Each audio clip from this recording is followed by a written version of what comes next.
இந்த மாதிரி ஒரு பிரச்சாரம் வந்து 75 வருஷ கட்சி பண்ணுவாங்க நான் நினைச்சு கூட பார்க்கல. டாய் கருப்பம் வந்திருக்கேடா. டாய் இந்தாமா ஊக்கத்தொகை வாங்குனியா? ஓ சூப்பர். கலைஞர் மகளிர் உதவி தொகை வாங்குறியா? சொல்லு. 1000 ரூபாய் மாசம் மாசம் கொடுத்துருக்காங்க. இப்ப மொத்தம் 5000 ரூபாய் கொடுத்துருக்காங்க. பிள்ளைகளுக்கு ரொம்ப கொடுத்ததுனால ரொம்ப. யாருமா? மாமியார் முதியோர் உதவி தொகை வாங்குறியா? 1200 ரூபாய் கொடுத்தாங்க. ஏன் கத்துற? 2000 சேர்த்து 3200 ரூபாய் கொடுத்தாங்க. அப்படியா?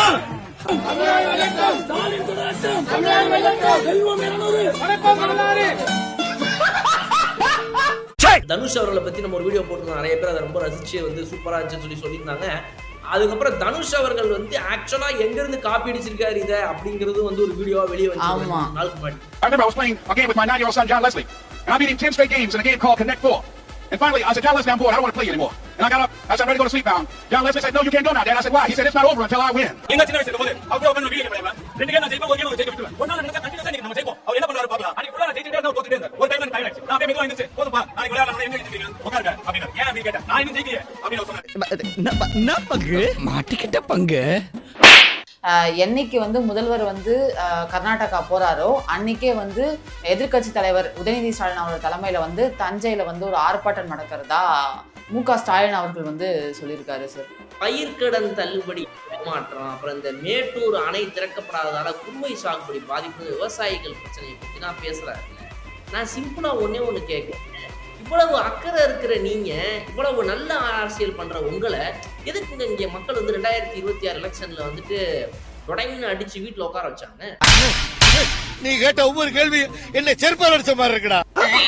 5 வருஷத்துல இவருக்கு பிறந்தநாள் வாழ்த்துக்கள், அவருக்கு பிறந்தநாள் வாழ்த்துக்கள், கூலி படம் சூப்பரா இருந்துச்சு, ஜெய்பீம் படம் செம்மையா இருந்துச்சு, இந்த மாதிரிலாம் ட்வீட் போடுறதை தாண்டி இவர் மக்கள் பிரச்சனைகளை பத்தி இந்த விஷயத்த நாங்க பண்ணியிருக்கோம், அந்த விஷயத்த நாங்க பண்ணியிருக்கிறோம், அப்படி திட்டங்கள் கொண்டு வந்திருக்கோம், இப்படி பண்ணியிருக்கிறோம் அப்படிங்கிறதுல எத்தனை ட்வீட் போட்டாரு அப்படிங்கறத நீங்க கணக்கு பண்ணி ரேஷியோ கணக்கு பண்ணுங்க. பெர்சன்டேஜ் 70 நாள்ல இவ்வளவு ட்வீட். தமிழ்நாட்டுக்கு 3500 டிஎம்சி கொடுத்து தான் ஆகணும் அப்படிங்கிற மாதிரி ஒரு ஆர்டரையும் இன்னைக்கு கொடுத்துருக்காங்க. இதே டைம்ல இதெல்லாம் நடந்துட்டு இருக்கும் போதே அந்த ஆர்டரும் இப்போ கொடுத்துருக்காங்க. அவ்வளோதான். நேரத்தை கிணத்து தவளை ஒரு பக்கம் கத்திக்கிட்டு இருக்கோம், அங்கே நடக்க வேண்டிய வேலை நடந்துக்கிட்டே இருக்கும். வெயிட் அண்ட் வாட்ச் மாட்டார்.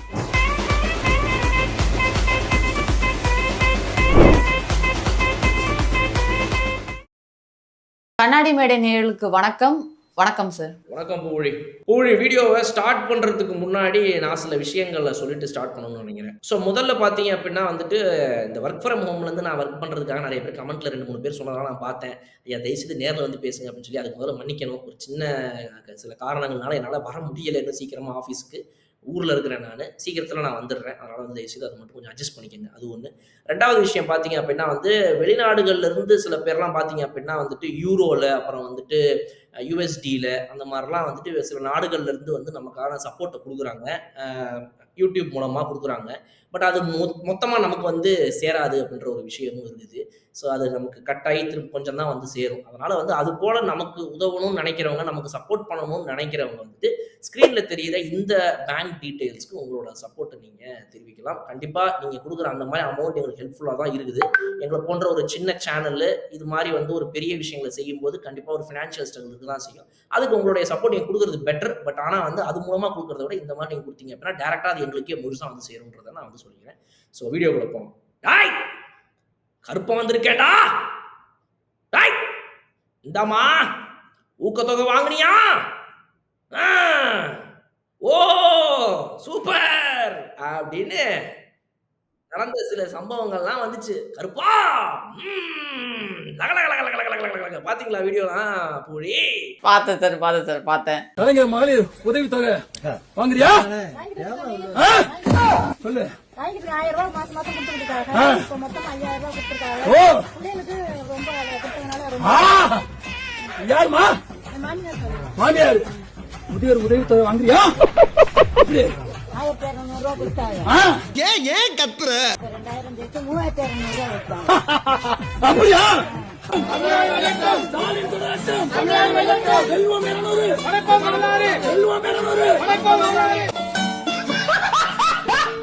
இந்த மாதிரி ஒரு பிரச்சாரம் வந்து 75 வருஷ கட்சி பண்ணுவாங்கன்னு நினைச்சு கூட பார்க்கல. அப்படி பண்ணாங்க அவங்க. என்னென்ன மாதிரிலாம் ஓட்டு சேகரிக்கிற வேலையை பார்த்துருக்கீங்களா நீங்க? இன்னும் என்னென்ன வீடியோலாம் உள்ளுக்குள்ள கிடக்குதோ அப்படியே சாமியே வந்து கேக்குதாமா, அப்படின்னு சொன்னா ஐயோ ஆத்தா வந்திருக்காரு, கருப்பா வந்திருக்கிறாரு, ஓட்டு திமுக தான் அப்படின்னு. நீங்க தான் வந்து மூட நம்பிக்கைகள் எதிரானவங்களாச்சே. எப்படி திமுகவை சார்ந்தவர்கள் இந்த மாதிரி வந்து உடம்புல சாமி வருதுன்னு சொல்றது வந்து மூட நம்பிக்கை தானே, அதுலதானே வரும் அது. எப்படி ஒரு உடலுக்குள் ஒரு கடவுள் வந்து பேசுவார் அப்படின்ற திமுகவுடைய அவங்க ரூல்ஸ் படி பார்க்கும் போதே வந்து இது வந்து ஒத்துக்க கொள்ள முடியாத ஒரு விஷயம் தான். அதை எப்படி சொல்லி நீங்க ஓட்டு வாங்குறீங்க? ஓட்டு வாங்குறதுக்கு மட்டும் கடவுள் தேவைப்படுறாரா? அப்ப நீங்க வந்து கடவுள் எதிர்ப்புன்னு நான் சொல்லல, அந்த ஸ்டாண்ட் அவுட் நீங்க மாறிட்டீங்க. இப்ப நிகழ்காலத்துக்கு அது செட் ஆகாதுன்னு சொல்லிட்டு நீங்க வந்துட்டீங்க இந்த ரூட்டுக்கு. பட் ஆனா வந்து நான் மூட நம்பிக்கைகளை தான் நாங்கள் எதிர்க்கிறோம்னு சொன்னீங்களே, இது என்ன நம்பிக்கையில வரும் இது? இது மூட நம்பிக்கையில இல்லைன்னா இப்ப வேற எந்த நம்பிக்கை கேட்டு கொஞ்சம் அதை கேட்டு சொல்லுங்க. அது ஒண்ணு. அப்புறம் வந்து ரீசெண்டா நம்ம தனுஷ் அவர்களை பத்தி நம்ம ஒரு வீடியோ போட்டிருந்தோம். நிறைய பேர் அதை ரொம்ப ரசிச்சு வந்து சூப்பரா இருந்துச்சுன்னு சொல்லியிருந்தாங்க. அதுக்கப்புறம் தனுஷ் அவர்கள் வந்து ஆக்சுவலா எங்க இருந்து காப்பி அடிச்சிருக்காரு இத அப்படிங்கிறது வந்து ஒரு வீடியோவா வெளியே வந்து நாளுக்கு முன்னாடி. அதை பார்த்து நான் இன்னும் ஷாக் ஆயிட்டேன். ஐயோ இதை மட்டும் பார்த்திருந்தா அந்த வீடியோல வச்சு நல்லா செஞ்சிருக்கலாமே அப்படின்னு சொல்லி அப்படியே கதை copy. I remember I was playing a game with my 9-year-old son John Leslie, and I beat him 10 straight games in a game called Connect 4. And finally I said, John Leslie, I'm bored, I don't want to play you anymore. And I got up, I said, I'm ready to go to sleep now. John Leslie said, no, you can't go now, Dad. I said, why? He said, it's not over until I win. Linga சின்ன வயசு இருக்கும்போது அவர் கூட உட்கார்ந்து நான் video game விளையாடுவேன். 2 game நான் ஜெயிப்பேன், ஒரு கேம் அவர் ஜெயிக்க விட்டுருவேன். ஒரு நாள் நான் நினைச்சேன் கண்டினியூஸா இன்னைக்கு நம்ம ஜெயிப்போம், அவர் என்ன பண்றாரு பாக்கலாம். அன்னைக்கு ஃபுல்லா நான் ஜெயிச்சுக்கிட்டே இருந்தேன், அவர் தோத்துக்கிட்டே இருந்தாரு. ஒரு டைம்ல எனக்கு டயர்ட் ஆயிடுச்சு. நான் அப்படியே மெதுவா எந்திரிச்சு, போதும்பா நாளைக்கு விளையாடலான்னு. எங்க எந்திரிக்கிறீங்க, உட்காருங்க அப்படின்னாரு. ஏன் அப்படின்னு கேட்டேன். நான் இன்னும் ஜெயிக்கலையே அப்படின்னு அவர் சொன்னாரு. மாட்டிக்கிட்ட பங்கு. நான் உங்களுக்கு சொன்னேன், எதுக்குங்க சொந்த வாழ்க்கையில நடந்த கதையை ஒருத்தர் இப்படி பார்த்து சொல்றாரு கேட்டேன் பாருங்க. அதுக்கு பதில் கிடைச்சிச்சா பூழி இப்போ உங்களுக்கு? அது சொந்த வாழ்க்கையே கிடையாது, அதுவும் வீடியோல இருந்து எடுத்தது. அது இங்கிலீஷ்ல பேசியிருக்காங்க, இவர் தமிழ்ல ஸ்கிரிப்ட் ரைட் பண்ணிருக்காங்க, அது மறந்துட்டு இருக்காரு, பார்த்து படிச்சிருக்காரு. அடுத்து பாத்தீங்கன்னா அம்மா உணவகம் வந்துட்டு ஒரு ஊர்ல வந்து 5 வருடங்களுக்கு பின்னால வந்துட்டு ரீஓபன் பண்ணப்படுச்சு. எந்த ஊர்ல அப்படின்னு கேட்காதீங்க, ஏன்னா பல ஊர்கள் அது நடந்துகிட்டே இருக்கனால உங்களுக்கு கொஞ்சம் கன்ஃபியூஷனா இருக்கிறதுக்கான வாய்ப்புகள் இருக்குது. ஸோ இது வந்து ஒரு ஊர்ல இந்த மாதிரி நடந்திருக்குது இந்த சம்பவம்.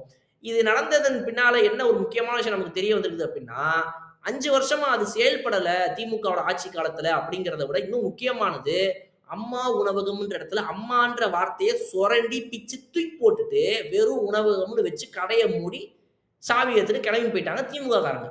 ஆட்சிக்கு வந்தவன எப்படி மாசா ஒண்ணு நான் வந்து பண்ணவே மாட்டேன், 2வது அங்க இருக்கிற அம்மான்ற அந்த பேரையும் நான் உடச்சி எரிஞ்சிட்டு போவேன்னா அது என்ன பெரிய ஒரு புத்தி இவங்களுக்கு இருந்திருக்குது அப்படின்றத நீங்க இருந்து பாத்துக்கலாம். இன்னைக்கு வந்து அந்த ஊர்ல அந்த அம்மான்ற அதை மட்டும் பேட்சா உங்களுக்கு தெரியும், அதை மட்டும் வச்சு அந்த இடத்துல வந்து திரும்பவும் செயல்பட ஆரம்பிச்சிருச்சு அப்படின்ற ஒரு செய்தியும் வந்துருந்துச்சு நமக்கு ரீசெண்டா. அது ஒண்ணு. இன்னொன்னு கனெக்ஷன் 13 வருஷமா வரல, 14 வருஷமா வரலன்னு சொல்லி ஒரே மக்கள் நன்றி சொல்லும் வகையில நிறைய விஷயம் வந்துச்சு. இப்போ இந்த டாஸ்மாக் மேட்டரை பொறுத்த வரைக்கும் நேற்று வீடியோல நீங்க பேசும்போது சொல்லியிருந்தீங்க, இந்த மாதிரி நடந்திருக்குது அப்படின்னு சொல்லி சொல்லியிருந்தேன். அதுல இன்னும் கொஞ்சம் நான் வந்து எஃப்ஐஆர் ஃபுல்லா உட்காந்து படிச்சு பார்த்தேன் அந்த எபிசோடுக்கு அப்புறமா. அதனால அதுல சில விஷயங்கள் இப்போ சொல்லி எனக்கு தோணுச்சு. அதனால 2021 இருந்து இவங்களுடைய ஆட்சி காலத்துல மட்டுமே கோவை, நீலகிரி அப்படின்ற இந்த இடங்கள்ல ஒரு 857 டாஸ்மாக் உடைய டெண்டர்ல நடந்த முறைகேடு தான் இந்த இப்போ போடப்பட்ட இந்த புது எஃப்ஐஆர் 28ஆம் தேதி போடப்பட்ட அந்த எஃப்ஐஆர். அதனாலதான் இப்போ வந்து பெயிலுக்கு அப்ளை பண்ணி உட்காந்துக்கிட்டு வேடிக்கை பார்த்துட்டு இருந்தாரு. ரைட்டா? சோ அப்ப அந்த முறைகேடுல என்ன நடந்திருக்குது அப்படின்னா நிறைய நடந்திருக்குது. அலிகேஷன்ஸ் டிவிஎஸ்சில இருந்து என்னென்னலாம் சொல்லியிருக்கிறாங்க அப்படிங்கறத நான் சொல்றேன். என்னன்னு பாத்தீங்கன்னா வந்து கிட்டத்தட்ட ஒரே favoured bitters, full favoured bitters. அதாவது வந்துட்டு பிட்டிங் நீங்க பண்ண வரீங்க, நீங்க வந்து ஏலத்துல இந்த விஷயத்தை எடுக்கிறதுக்காக வரீங்க. நீங்க ஏலம் எடுக்க வர எல்லாருமே எனக்கு வேண்டியவங்களாக நான் சொன்னவங்க மட்டும்தான் வராங்க அப்படிங்கிறது வந்துட்டு அவங்களுக்கு வேண்டப்பட்டவங்க வராங்கன்றது முதல் குற்றச்சாட்டா வைக்கிறாங்க. இந்த இத்தனை நாட்கள் நடத்தப்பட்ட அந்த ஒரு இதுல 28ஆம் தேதி கடைசியா அவங்க கொடுத்த எஃப்ஐஆர்ல இதெல்லாம் கொடுத்துருக்காங்க. 2வது விஷயம் பாத்தீங்க அப்படின்னா, சில பேர் மட்டும்தான் இதுல பார்ட்டிசிபேட்டே பண்ண முடியுங்கிற மாதிரி ஒரு விஷயத்தையும் கிரியேட் பண்ணி வச்சிருக்காங்க அவங்க அதுல. இது 2வது. 3வது, நிறைய பார்ஸ் வந்து க்ளோஸ் பண்ணப்பட வேண்டிய பார்ஸ், ஆனா அதெல்லாம் பாத்தீங்க அப்படின்னா லைசன்ஸ் ஃபீயே கட்டாம க்ளோஸ் பண்ணப்பட வேண்டிய நிலைமையில, சீல் வைக்க வேண்டிய நிலைமையில இருக்கிறது எல்லாமே நடந்துகிட்டு இருந்திருக்குது. அப்படிங்கிறது. இதனால அந்த லைசன்ஸ் இல்லாம நடந்துகிட்டு இருந்த அந்த பார் எல்லாமே மூடப்படாம இருந்தனால அந்த லைசன்ஸ் ஃபீயாவும் பெனால்ட்டியாவும் கொடுக்க வேண்டியது மட்டுமே கிட்டத்தட்ட கவர்மெண்ட்டுக்கு இதனால ஒரு 30 கோடி ரூபாய் லாஸ் இருக்குது அப்படின்னு சொல்லப்படுது இந்த 5 வருட காலத்துல. அப்ப எத்தனை பார் லைசன்ஸ் இல்லாம இவங்க நடத்திக்கிட்டு இருக்காங்க. ஒரு தடவை ஒன் டைம் லைசன்ஸா வாங்கிட்டு நீ நடத்தியா நான் பாத்துக்கிறேன் லோக்கல் தான் இவங்க இவர் தான் சொல்லி லைசன்ஸ் பணம் கட்டாமே கவர்மெண்ட்டுக்கு இவங்க நடத்துறது.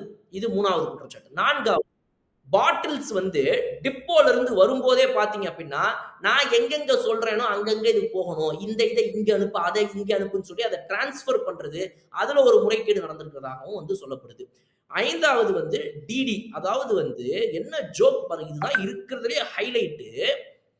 ஒரே பேங்க் எந்தெந்த அந்த டெண்டர்களை இந்த 857 முறைகேடுகள் இருக்கிற டெண்டர்களாக பார்க்கப்படக்கூடிய இந்த எல்லா டாஸ்மாக் டெண்டர்லையுமே என்ன ஒரு சிமிலாரிட்டின்னு பாத்தீங்கன்னா, இந்த டெண்டர் கோர போனவங்க இவங்க எல்லாரும் பாத்தீங்க அப்படின்னா ஒரு முறையுமே ஒரே பேங்க். இப்போ ஒரு டெண்டருக்கு நான் போறேன், இந்த டாஸ்மாக் நம்பர், டாஸ்மாக் கடை எண் 57 இதை நான் இன்னைக்கு எடுக்கிறதுக்காக போறேன் அப்படின்னா டாஸ்மாக் டெண்டரு, அந்த டெண்டருக்கு என்ன மாதிரி ஒரு 50 பேர் போறோம் அப்படின்னா 50 பேருமே ஏற்கனவே நான் சொன்ன மாதிரி இவங்க சொன்ன ஆட்கள் தான் வராங்க, இவங்களுக்கு வேண்டப்பட்டவங்க தான் வராங்க அப்படிங்கிறது ஒண்ணு. அதை தாண்டி அது எப்படி ப்ரூவ் பண்ணப்படுது பாருங்க, இதுலயே இவங்க நடந்த சம்பவத்திலேயே 50 பேருமே ஒரே பேங்க்ல.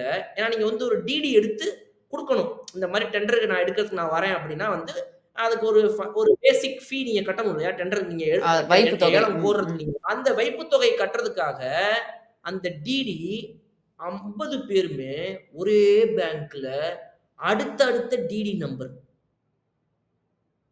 இது எப்படி மாசா 1 2 3 4 5 6 இந்த 0 0 7 8 9 அப்படியே இந்த லைனா இருக்கு டிடி நம்பர். அடுத்த நம்பர்ஸ் எல்லாம் லைன் டிடி. அதாவது அந்த பேங்க்ல அன்னைக்கு ஒரே நாள்ல, அதாவது இப்ப இன்னைக்கு நடக்குது ஏலம், இதுல இருந்து ஒரு வாரம் டைம் கொடுத்துருக்காங்கன்னு வச்சுக்கோங்க, இல்ல ஒரு 3 நாள் டைம் கொடுத்துருக்காங்கன்னு வச்சுக்கோங்க. அது ஏன் அந்த ஒரு வார காலத்துல இந்த டெண்டருக்கு வர இந்த 50 பேருமே அந்த ஒரு பேங்க்ல அன்னைக்கு ஒரே நாள்ல போய் அடுத்தடுத்து 50 பேருமே வரிசையா ஒரு கேப் கூட இல்லாம பொதுமக்கள் யாருமே டிடி எடுக்காம கரெக்டா 50 டிடி வரிசையா இவங்களோட டிடி நம்பர் எப்படி வரும்?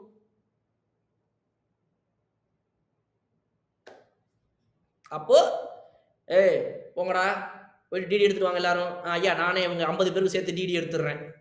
ஒரே ஆள் போயிட்டு 50 பேருக்கு டிடி எடுத்து அந்த 50 பேரையுமே இந்தா எல்லாம் புடி உன் டிடிய, இப்ப கொண்டா டிடிய, நானே எடுத்து டிடிய நானே அவங்க கிட்ட கொடுத்து நீங்களாம் டிடியை கட்டிட்டீங்க, நீங்களாம் நாளை காலையில ஏலத்துக்கு வந்துடலாம். இப்படி அங்க நடக்கும், இப்படி அங்க நடக்கணும். அப்ப இது போன்ற முறைகேடுகள்லாம் அவங்களுடைய அலிகேஷன்ஸ்ல எஃப்ஐஆர்ல சொல்லியிருக்காங்க. 6வது, சில பேர் பாத்தீங்க அப்படின்னா டிடி கட்டுறதே பாத்தீங்கன்னா டிடி எடுக்கிறது பாலா அப்படிங்கிற பேர்ல நான் தான் டிடி எடுத்துருக்கிறேன். சரி, எந்த டாஸ்மாக்ப்பா சார்? டாஸ்மாக் கடை எண் 57க்கு சார்.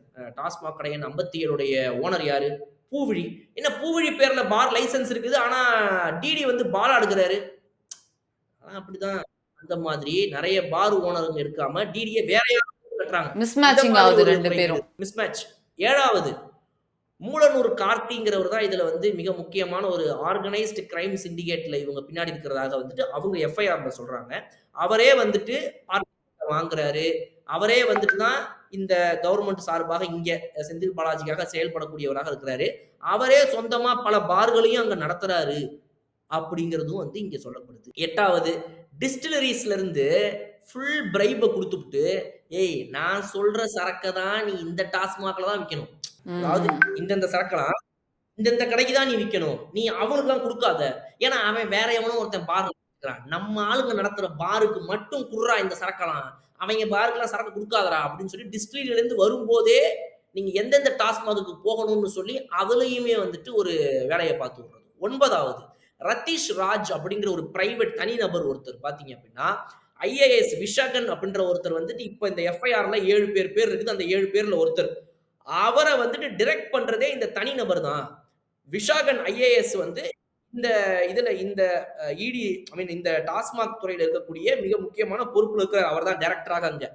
அவரை இயக்குறதே யாருன்னு பாத்தீங்கன்னா டாஸ்மாக் நிறுவனத்துடைய டைரக்டரை இங்க பாருங்க, இங்க இதை பண்ணுங்க, நீங்க அவங்களுக்கு அதை விட்டுருங்க, அதெல்லாம் கண்டுக்காதீங்க, நீங்க இதை போடுங்க, அதை பண்ணுங்க, இப்படி இவர் சொல்றதுதான் அவங்க செஞ்சுட்டு இருக்காங்க அங்கன்னு. இந்த தனிப்பட்ட நபர் ரதீஷ் ராஜுக்கு யார் அப்போ இவ்வளவு உரிமையை கொடுத்தது? அவர் வந்து செந்தில் பாலாஜி அவர்களுக்கு வேண்டியப்பட்டவரா? யார் அவர்? எதுக்கு இவருக்கு இவ்வளவு பெரிய ஒரு ஒரு லாபி ஒண்ணு இங்க கொடுக்கப்பட்டிருக்குதுன்ற முதற்கொண்டு எல்லாத்தையுமே இந்த எஃப்ஐஆர்ல போட்டுதான் 7 பேர் மேல அந்த எஃப்ஐஆர் வந்து பதியப்பட்டிருக்குது. ஸோ இந்த செய்தியோட இந்த நாளை நம்ம ஆரம்பிக்கலாம்னு நினைக்கிறேன். மக்களுக்கு வந்து என்ன லெவல்ல டாஸ்மாக்ல ஊழல் நடந்திருக்குது, அப்ப இது எவ்வளவு கோடி அப்படிங்கிறதும் தெரிஞ்சுக்கணும். இந்த ஒரு பர்டிகுலர் விஷயத்துல மட்டுமே 143 கோடி ரூபா வந்துட்டு இதுல வந்து லஞ்ச ஒழிப்புத்துறை வழக்கு பதியும் போது குறிப்பிட்டிருக்காங்க. இந்த அனைத்து அஃபென்ஸையும் சேர்த்தா வர அமௌண்ட் வந்து 143 crore. இது வந்து குறிப்பிட்ட ஒரு ஃபியூ மந்த்ஸ் பீரியட்ல அங்கங்க இவங்க எடுத்த அந்த டேட்டாவை பத்தி மட்டுமே இருக்கும். 5000 டாஸ்மாக்ல வெறும் 857 டாஸ்மாகோட டெண்டர்ல மட்டும்தானே இப்ப இவங்க வந்து டேட்டாவை சேகரித்து கொடுத்துருக்காங்க. அப்ப அதை நீங்க இன்டூ 5 இன்டூ 6 இன்டூ 7 போட்டுக்கோங்க. 7 முறை போட்டீங்க அப்படின்னா கிட்டத்தட்ட ஒரு 1000 கோடி கிட்ட இந்த ஊழல் வருது அப்படிங்கிறது வந்து இதுல இருந்து நமக்கு வந்து தெரிய வருது. கண்டிப்பா. இப்போத்துக்கு எஃப்ஐஆர்ல 143 கோடி மட்டும் மென்ஷன் பண்ணப்பட்டிருக்கு. இதுதான் வந்து இப்போதைய செய்தி. நம்ம இன்னைக்கு டே உடைய ஆரம்பிக்கலாம். இந்த செய்தியோட அடுத்த செய்தி என்ன, முதல் முக்கிய செய்தி என்னன்றதை நீங்க சொல்லுங்க. ஆகஸ்ட் 3ஆம் தேதி வந்து தமிழ்நாடு முதல்வர் கர்நாடகா முதல்வரை சந்திக்க இருக்கிறாரு. DK சிவகுமார் அவர்களை சந்திக்க இருக்கிறாரு. முதல்வர் வந்து அங்க போறதுக்கான ஆயத்த பணிகள் நிறைய இங்க நடக்கிறதா சொல்றாங்க. அதிகாரிகள் வந்து நிறைய மீட்டிங்ஸ் போட்டு ஆலோசனை நடத்திட்டு இருக்காங்க. முதல்வர் போறதுக்கு வந்து கரெக்டா இருக்கணும் எல்லாமே அப்படிங்கிற மாதிரி. அங்க DK சிவகுமார் அவரோட தலைமையிலுமே வந்து தமிழ்நாடு முதல்வர் வர்றதுக்காக ஹெலிகாப்டர்லாம் வந்து ரெடி பண்ணிருக்காங்க. ஏன் அப்படின்னா காவிரி படுகையை சுத்தி காமிக்கிறதுக்காகவும் மேகதாது அணை எங்க கட்டப்படுறதுன்னு சொல்லப்படுறதுக்காகவும் அந்த இடத்துக்குலாம் வந்து இவங்க 2 பேரும் பயணப்படுறதா சில தகவல்லாம் சொல்றாங்க சார். உடனே வந்து முன்னாள் முதல்வர் MK ஸ்டாலின் அவர்கள் வந்து ட்வீட் பண்ணியிருக்காரு சார். இந்த மாதிரி பயிர்க்கடன் தள்ளுபடி இந்த மாதிரி விஷயங்களை வந்து விவசாயிகளை வஞ்சிக்குது இந்த தாவேக்கா அரசு. அதனால என்னைக்கு வந்து முதல்வர் வந்து கர்நாடகா போறாரோ அன்னைக்கே வந்து எதிர்க்கட்சி தலைவர் உதயநிதி ஸ்டாலின் அவரோட தலைமையில வந்து தஞ்சையில வந்து ஒரு ஆர்ப்பாட்டம் நடக்கிறதா MK ஸ்டாலின் அவர்கள் வந்து சொல்லியிருக்காரு சார். பயிர்க்கடன் தள்ளுபடி ஏமாற்றமா, அதுக்கப்புறம் வந்து மேகதாட்டு அணை விவகாரத்துல வந்து மெத்தன போக்கா நடந்துக்குதாமா இந்த அரசாங்கம். மேட்டூர் அணையை திறந்து விடாதனால வந்து குறுவை சாகுபடி பாதிச்சிருச்சாமா. அனைத்து கட்சி கூட்டம் கூட்டாம காலம் தாழ்த்துறாங்களாமா. இப்ப இதுல நான் ஒண்ணு கேட்கிறேன். பயிர்க்கடன் தள்ளுபடி ஏமாற்றம், அப்புறம் இந்த மேட்டூர் அணை திறக்கப்படாததால குறுவை சாகுபடி பாதிப்பு, விவசாயிகள் பிரச்சனையை பத்தி நான் பேசுறாருல்ல. நான் சிம்பிளா ஒண்ணு கேட்கிறேன். இவ்வளவு அக்கறை இருக்கிற நீங்க, இவ்வளவு நல்ல அரசியல் பண்ற உங்களை எதுக்குங்க இங்க மக்கள் வந்து 2026 எலெக்ஷன்ல வந்துட்டு டொடைன்னு அடிச்சு வீட்டுல உட்கார வச்சாங்க?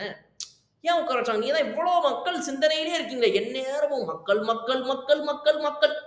நான் என்ன கேட்கிறேன், இவ்வளவு ட்வீட் போடுறாருல, இந்த 2 மாசத்துல மக்கள் பிரச்சனைகளுக்காக நாட்டு நிலவரம் இப்படி இருக்கு, இது இருக்கு, அது இருக்கு அப்படின்னு இந்த ஒரு 70-75 நாள்ல இவர் போட்ட ட்வீட்டுடைய எண்ணிக்கையை கவுண்ட் பண்ணி அப்படியே அந்த பக்கம் 5 வருஷத்துல இவருக்கு பிறந்தநாள் வாழ்த்துக்கள், அவருக்கு பிறந்தநாள் வாழ்த்துக்கள், கூலி படம் சூப்பரா இருந்துச்சு, ஜெய்பீம் படம் செம்மையா இருந்துச்சு, இந்த மாதிரிலாம் ட்வீட் போடுறதை தாண்டி இவர் மக்கள் பிரச்சனைகளை பத்தி இந்த விஷயத்த நாங்க பண்ணியிருக்கோம், அந்த விஷயத்த நாங்க பண்ணியிருக்கிறோம், அப்படி திட்டங்கள் கொண்டு வந்திருக்கோம், இப்படி பண்ணியிருக்கிறோம் அப்படிங்கிறதுல எத்தனை ட்வீட் போட்டாரு அப்படிங்கறத நீங்க கணக்கு பண்ணி ரேஷியோ கணக்கு பண்ணுங்க. பெர்சன்டேஜ் 70 நாள்ல இவ்வளவு ட்வீட்.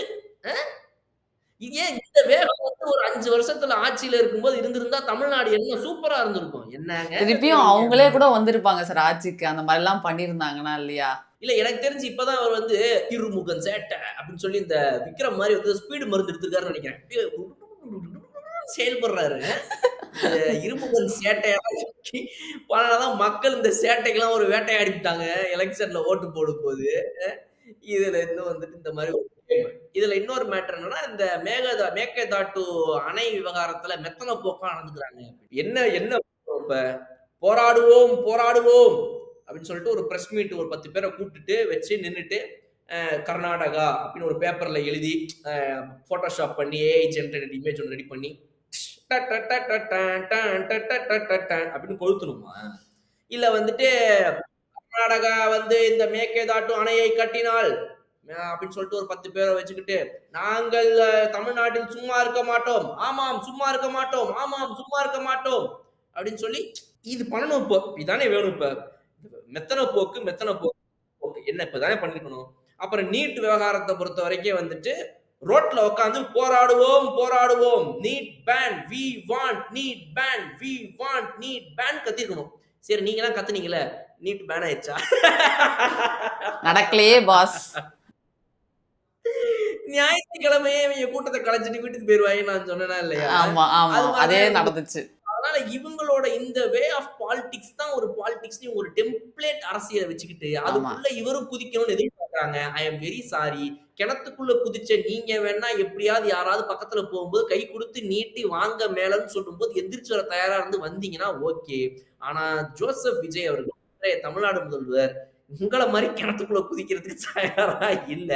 நீங்க கிணத்து தவளை மாதிரி இன்னும் அப்படியே உள்ளே உட்காந்து அப்படின்னு குதிச்சு கத்துன்னு கத்திக்கிட்டு ஜாலியா விளையாடிட்டு இருங்க மாத்தி மாத்தி. உங்க கூடயே 4-10 தவளைங்க இருக்கும். அந்த தவளைங்களும் நீங்களும் அந்த கிணத்துல இருக்கிற தண்ணியை குடிச்சிட்டு அங்கேயே கறக்கு முறக்குன்னு ராத்திரி எல்லாம் சத்தம் ஒரே சவுண்டு. தூங்க முடியாது இந்த தவளைங்க மனசுனா. அந்த மாதிரி நீங்க எதனா சவுண்டு போட்டு ஜாலியா என்ஜாய் பண்றீங்க. இங்க டைம் கிடையாது. அதை விட என்ன முக்கியம்னா, இங்க வந்து மேகேதாது விவகாரத்தில் மெத்தன போக்கு அப்படின்னு சொல்லி ட்வீட் போட்டு நம்ம வந்து 3ஆம் தேதி வந்து அனைத்து கட்சிகளும், அதாவது யாரெல்லாம் தாவேக வந்துட்டு அநியாய அரசியல் பண்ணுது அப்படின்னு எதுக்கு நினைக்கிறீங்களோ எல்லாம் என் கூட வந்து நில்லுங்க. என்னோட ஒருத்தனையும் காணோம். ஏங்க, இன்று தரி என்பது நாளை தவறாகும், நாளை தவறு என்பது அடுத்த வாரம் வியாழக்கிழமை சரியாகும் என்பதை தலைவர் வருவாப்ல அவர் பின்னாடி நிற்பாரு. எடப்பாடி அவர்கள் பக்கத்துல வந்து நிப்பாருன்னு நினைக்கிறேன். இவங்க எல்லாம் சேர்ந்து இப்ப அதாவது என்னன்னா பேசிக்கா வந்து நீங்க நல்லா புரிஞ்சுக்கணும் இவங்களோட மோட்டிவ் என்ன அப்படின்னா 2029 எலெக்ஷனுக்கு 31 எலெக்ஷனுக்கு அதுக்கப்புறமா இப்ப நடக்க போற ஜெனரல் பாடிலாம் என்னென்ன மாதிரி நாங்க நிக்க போறோம், எந்தெந்த கட்சிகள்லாம் நாங்க இந்த கூட்டணி போறோங்கிறத சொல்றதுக்கான ஒரு சும்மா ஒரு சின்ன டீசர் அனௌன்ஸ்மெண்ட் தான் இது. அனௌன்ஸ்மெண்ட் ஏற்கனவே பண்ணிட்டாங்க லைட்டா, இது வந்து ஒரு டீசர். இந்த டீசர் வீடியோ நீங்க பாத்தீங்கன்னா 3ஆம் தேதி ஆகஸ்ட், அதுவும் வந்து அங்க வந்து 3ஆம் தேதி கர்நாடகால வந்து அவங்க 2 பேரும் சந்திக்கிறாங்க. அதே டைம்ல இங்க வந்து நம்ம உட்கார்ந்து மக்கள் போராட்டத்திற்காக நாங்கள் இங்கே உட்கார்ந்து கொண்டிருக்கிறோம், ஆனால் இன்றைய முதல்வர் எங்கே இருக்கிறார்? கர்நாடகாவில் சென்று அந்த முதல்வரை சந்தித்துக் கொண்டிருக்கிறார். எதற்கு சந்திக்க வேண்டும்? நாம் எதற்கு அங்கே போக வேண்டும்? அவசியம் கிடையாது. சுப்ரீம் கோர்ட் கைட்லைன்ஸ் நம் பக்கம் உள்ளது, இது நம் பக்கம் உள்ளது, அது நம் பக்கம் உள்ளது. எதற்கு நாம் அது பக்கம்? மக்கள் உங்க பக்கம் இல்லையே. நீங்க 4 பேர் கத்திக்கிட்டு என்ன பிரயோஜனம்? சோ அதனால இதெல்லாம் வந்து 3ஆம் தேதி இந்த டயலாக்லாம் அப்படியே ஒப்பிக்கிறாங்களா இல்லையான்னு நான் லீக் பண்ணிருக்கேன் உங்க ஸ்கிரிப்டை, செக் பண்ணி பாருங்க. இவங்க பிளான் பண்ற இதே டைம்ல நீங்க பாத்தீங்க அப்படின்னா அந்த பக்கம் வந்து கர்நாடகால வந்து அவங்க போட்டு கொடுத்த அந்த ஒரு பிளான், ஒர்க் பிளான், இதுதான் எங்களுடைய பிளான் மேகேதாட்டு கட்டுறதுக்கு அப்படின்னு கொடுத்துருந்தத அங்க சென்ட்ரல் கவர்மெண்ட்ல வந்துட்டு அங்க ஒரு சென்ட்ரல் பாடி ஒன்னு இருக்குது, அதாவது இந்த Kaveri water management authority board. அவங்க வந்து அந்த வரைபடத்தை பார்த்துட்டு இது ஒன்றும் சரியில்லை, இந்த பிளான் நாங்க ரிஜெக்ட் பண்றோம், நீங்க புதுசா வேணா ஒரு பிளான் போட்டு கொண்டு வாங்க அப்படின்னு சொல்லி அது வரைக்கும் வந்து தற்காலிகமாக வந்து நீங்க மேகேதாட்டு அணையை கட்டலாம் முடியாது அப்படின்னு சொல்லிட்டு இந்த பிளானை ரிஜெக்ட் பண்ணி அனுப்பி விட்டாங்க. நம்ம சோ நீங்க ஒரு விஷயம் கவனிங்க, திமுக ஆட்சியில் இருக்கும்போது அங்க கர்நாடகாவில் பாஜக ஆட்சியில் இருக்கும்போது இதுக்கு முன்னாடி பீரியட்ல அந்த டைம்ல வேணா நீங்க நினைக்கிற மாதிரி சென்ட்ரல் கவர்மெண்ட் பாஜகவும் அந்த பாஜகவும் ஒன்னா சேர்ந்துக்கிட்டு டண்டனக்கா டான்ஸ் ஆடி திமுகவே தமிழ்நாடு வஞ்சிக்கலாம்னு சொல்லி பிளான வேணா போட்டு இருந்திருக்கலாம். ஆனா இப்போ நீங்க நல்லா புரிஞ்சிங்க அப்படின்னா here it is TVK and கூட்டணியில காங்கிரஸ் இருக்குது. அங்க நீங்க கர்நாடகால பாத்தீங்கன்னா காங்கிரஸ் ஆட்சியில இருக்குது. இதை விட முக்கியமான விஷயம் என்ன அப்படின்னா சென்ட்ரல் கவர்மெண்ட் ஆல்சோ இதுல வந்து தமிழ்நாடு அகேன்ஸ்டா போகவே போகாது. முக்கியமா நீங்க சுப்ரீம் கோர்ட்ல இருந்து ஆரம்பிச்சு எல்லாமே நமக்கு ஃபேவரபிளா இருந்தா கூட கவர்மெண்ட் சைட்ல இருந்து பெருசா நமக்கு அகேன்ஸ்டா போக மாட்டாங்க. ஏன் அப்படின்னா ஸ்டாலின் அவர்கள் இருக்கிறாருன்றக்காகவே காண்டுல எதிர்த்துக்கிட்டு இருந்த பாஜக எல்லாத்துக்குமே இந்த என்ன ரொம்ப ஓவரா சீனை போட்டுருக்காங்க. இந்த பேப்பரை எழுத்துறது, கொளுத்துறது, வீடியோ போடுறது, தாக்க மாட்டேன், தூக்க மாட்டேன், எதிரிக்க மாட்டேன், உட்கார மாட்டேன் அப்படின்னு சொல்லிட்டு இந்த வீடியோ போடுறது என்ன ஓவர் ஆட்டமா இருக்குது அப்படின்னு சொல்லிட்டு இவங்க கவனிச்சுக்குவான்னு இவங்க மேல இருக்கிற டென்ஷன்ல மக்களை வேற இந்த பாஜக ஏதோ பண்ணிக்கிட்டு இருந்துச்சு. ஏற்கனவே பாஜக ஒரு அரசியல் ரொம்ப வந்து கேவலமான ஒரு அரசியல். அதுல வந்து இப்ப இந்த அப்படின்னா இவங்களுக்கு they don't have anything against TVK. இவங்க சொல்லுவாங்க டிவிகேங்களும் வந்து இதும்பாங்க, கூட்டணி வரும்போது தெரியும் 29ல யார் கூட்டணின்னு. ஆனா இது வரைக்கும் நீங்க பாத்தீங்க அப்படின்னா பாஜக எந்த ஒரு இடத்துலயுமே வந்து தாவேகாவின் அரசியலை எதிர்த்து இந்த தமிழ்நாடு அரசை எதிர்த்து பண்ணணுன்ற வேலைப்பாடுகள்ல இந்த பீரியட்ல இந்த 2 மாசத்துல பெருசா எதுலையும் அவங்க இறங்கல. ஃபியூச்சர்ல அவங்க வரலாம், அவங்களுடைய நமக்கு தெரியும். நீ அப்படியே நான் போனா அப்ப நீ என் கூட வருவ, நான் இப்படி நடந்துக்கிட்டா நீ அப்படி போவ அப்படின்ற அந்த ஒரு ஐடியாலஜி தான் ஒர்க் பண்ணுவாங்க. But set all done and set எல்லாமே என்னோட ஒரே ஒரு பாயிண்ட் என்ன அப்படின்னா, டிஎம்கேக்கு இதுல என்ன ஸ்கோப் இருக்கு? ஒரு ஸ்கோப்பும் இல்லை. ஆனா ஒரு சவுண்டு, ஆனா எதிர்க்கட்சின்னு அப்பப்போ நிரூபிக்கணும்ல சார். அதனால அந்த மாதிரி ஒரு ட்விட்டு, ஒரு 2 குரல், ஒரு ஆர்ப்பாட்டம் அது அப்படி பண்ணா தானே அவங்களுக்கு ஒரு நாமளும் அப்படியே லைவாக நம்ம அரசியல் இருக்கோம் அப்படின்றத காமிச்சிக்க முடியும். அதனால பண்ணுறாங்க. ஆனால் இந்த மாதிரி டைமில் இதெல்லாம் போயிட்டு இருக்கும் போதே வந்து காவேரி வாட்டர் மேனேஜ்மெண்ட் அவங்க வந்து தமிழ்நாட்டுக்கு 3500 டிஎம்சி கொடுத்து தான் ஆகணும் அப்படிங்கிற மாதிரி ஒரு ஆர்டரையும் இன்னைக்கு கொடுத்துருக்காங்க. இதே டைமில் இதெல்லாம் நடந்துட்டு இருக்கும் போதே அந்த ஆர்டரும் இப்போ கொடுத்துருக்காங்க. ஏன்னா ஆல்ரெடி ஜூலைக்குமான தண்ணீரே கொடுக்கல. ஆகஸ்ட்டுக்கான தண்ணீர் வருமா இல்லையான்னு இதுக்கப்புறம் தான் பார்க்க முடியும். ஸோ இந்த டைம்ல இந்த ஆர்டரையும் அவங்க பிறப்பிச்சிருக்காங்க சார். அவ்வளோதான். என்னத்த கிணத்து தவளை ஒரு பக்கம் கத்திக்கிட்டு இருக்கோம், அங்கே நடக்க வேண்டிய வேலை நடந்துக்கிட்டே இருக்கும். இப்போ என்ன மாப்பிள்ள, ஒன்றும் ஆர்ப்பாட்டம் நடத்துவோமா வேணாமா? ஆர்ப்பாட்டம் பிளானை போட்டதும் போட்டோம், அங்கே நடக்கிறதெல்லாம் வந்து இப்போ எதை போய் நம்ம முழக்கம் இடுறது அப்படின்னு அவங்க யோசிக்கிற மாதிரி சிச்சுவேஷன் வேற இப்போ போயிட்டு இருக்கா. Will wait and watch what happens. அங்கேயும் போய் ஜனநாயகனை பற்றி பேச போகிறாங்களா, எதை பற்றி பேச போகிறாங்கன்னு தெரியல சார். அந்த இஷ்யூக்காண்டி பேசாமல் வேறு ஏதோ இஷ்யூவாக பேச போகிறாங்கன்னு நினைக்கிறேன். கரெக்ட். அதுவும் சீமானெலாம் கூட்டு போயிட்டா கன்ஃபார்ம் அங்கே போய் நின்றுட்டு நீ ரைட்டில் நிற்கிறியா லெஃப்ட்டில் நிற்கிறியா, ரோட்டில் நடுவில் லாரி அடிச்சுட்டு போயிடும், இந்த மாதிரிலாம் எதனா பஞ்சு பேசிக்கிட்டு இருப்பாப்புல. ஆமாம் சார். ரஞ்சித் அவர்கள் வந்து தலித் அமைச்சர்களை பற்றி பேசினாங்க இல்லையா, நிறைய இடத்துல நாம் அதை பற்றி பேசிட்டோம். ஆதவ் அர்ஜுனா அவர்கள் வந்து அதற்கான பதில் சொல்லியிருக்காரு, பேர்லாம் சொல்லாமல் சொல்லியிருக்காரு. வன்னியரசுடைய அமைச்சரவையில் 5000 கோடி ரூபாய் வருஷத்துக்கு 5 வருஷம் 25,000 கோடி ரூபாய். ஒரு தலித் சகோதரர்கள் விசிகேல இருந்து வந்து 25,000 கோடி தன்னுடைய மக்களுக்காக செலவு செய்ய போறார். பாத்தீங்களா? எந்த விதமான குறுக்கீடுகள் இல்லாமல், எந்த விதமான குடும்ப ஆதிக்கம் இல்லாமல், எந்த விதமான கமிஷன் இல்லாமல் அந்த பணம் உண்மையான ஏழையா இருக்கக்கூடிய தலித் மக்களுக்கு போய் சேரணும். இதுதான் அரசுடைய நிர்வாகம். இது பேர் நிறைய பேருக்கு புரியல. எல்லாத்துக்கும் பதில் கொடுக்க வேண்டிய அவசியம் இல்லைன்னு நினைக்கிறேன். 8 தலித் அமைச்சர் உருவாக்குறதுக்கு 75 வருஷம் ஆச்சு. 75 வருஷம் ஆச்சு. அவங்க என்ன செய்ய போறாங்கிறது 5 வருஷம் கழிச்சு தெரியும், 2 மாசத்தை தெரியாது. சில அறிவாளிகள் 2 மாசத்துக்குலாம் நம்ம பதில் சொல்ல வேண்டிய அவசியம் இல்லை. அதனால நாம் நம்ம கடமையை செய்வோம். இன்னைக்கு விசிகால இருந்து வன்னியரசு அவர்களோட அமைச்சரவைக்கு மட்டும் கிட்டத்தட்ட 5000 கோடி வருது. 5 வருஷத்துல வந்து 25,000 கோடி வருது. அவங்களோட மக்களுக்கு அவர் யாருக்கு நல்லது பண்ணணும்னு நினைக்கிறாரோ அவங்களுக்கு அந்த பணம் முழுசா சென்றடையுது, அவங்களுக்கான பயன்கள் பெறுது அப்படிங்கிறதே ரொம்ப பெரிய விஷயம். இந்த 8 தலித் அமைச்சர்களை கொண்டு வரதுக்கு தமிழக அமைச்சரவைக்கு கிட்டத்தட்ட 75 வருஷம் ஆகிருக்கு. அவங்க என்ன வேலை பார்க்குறாங்க அப்படிங்கிறத 2 மாசத்துல சொல்ல முடியாது.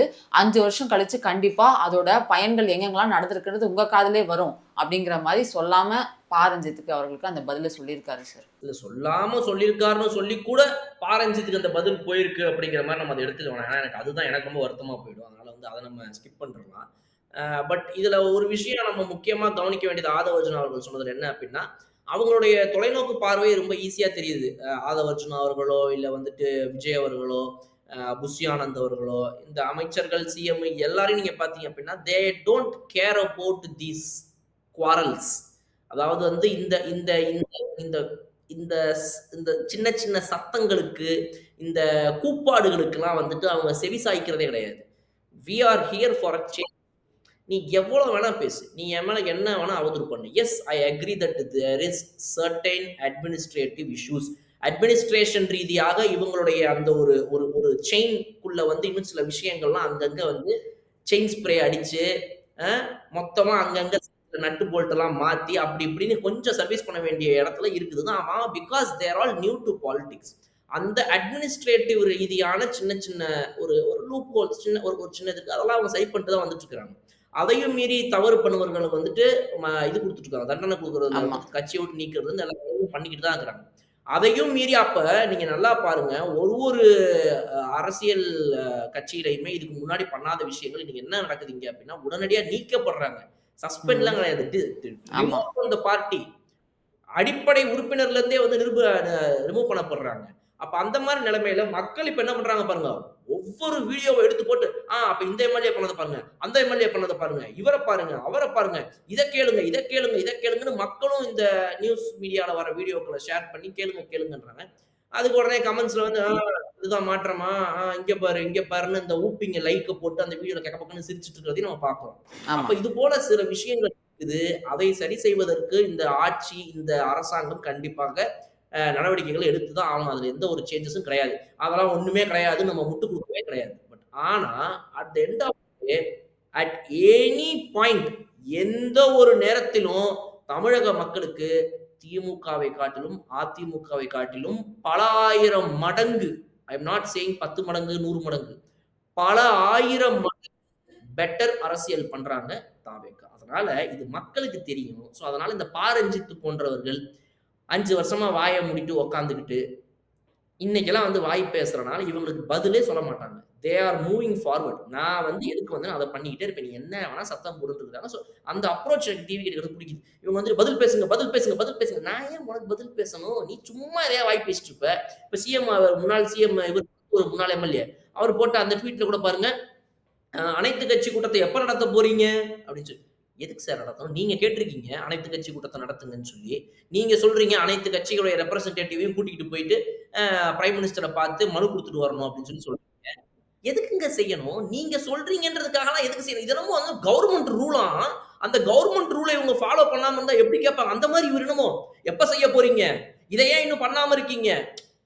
நான் கூட போயிட்டு சரியா கான்ஸ்டிடியூஷன் ஏதோ போட்டிருக்கு போல இருக்குதுன்னு சொல்லி இன்னைக்கு காலையில இருந்து படிச்சுக்கிட்டு இருக்கேன் உட்காந்து. கான்ஸ்டிடியூஷன் ஆஃப் இந்தியாவில் எதுவும் வந்துட்டு இந்த மாதிரி திமுகவை ஆலோசிக்காமல் அனைத்து கட்சி கூட்டம் நடத்தாமல் எதையும் செய்யக்கூடாது எந்த முதல்வரும் அப்படி எதாவது எங்கேயா போட்டிருக்காயானா அப்படிலாம் எதுவும் இல்லை. இவர் நினைச்சிட்டு இருக்காரு கான்ஸ்டிடியூஷன் ஆஃப் இந்தியாவில் ask anything and everything to mister M K. Stalin and to. எந்த ஒரு முதலமைச்சர் இதற்கு பின் வந்தாலும் கூட முன்னாள் முதல்வராகிய முன்னாள் கொளத்தூர் எம்எல்ஏ ஆகிய ஸ்டாலின் அவர்களை ஆலோசித்த பிறகுதான் நீங்கள் அனைத்தையும் செய்யவே வேண்டும் அப்படின்னு ஏதாவது கான்ஸ்டிடியூஷன் புக்ல போட்டுருக்கு நினைச்சிட்டு இருக்காரு போல. வயசாகி போயிடுச்சு, ரொம்பவும் கலாய்க்க முடியல.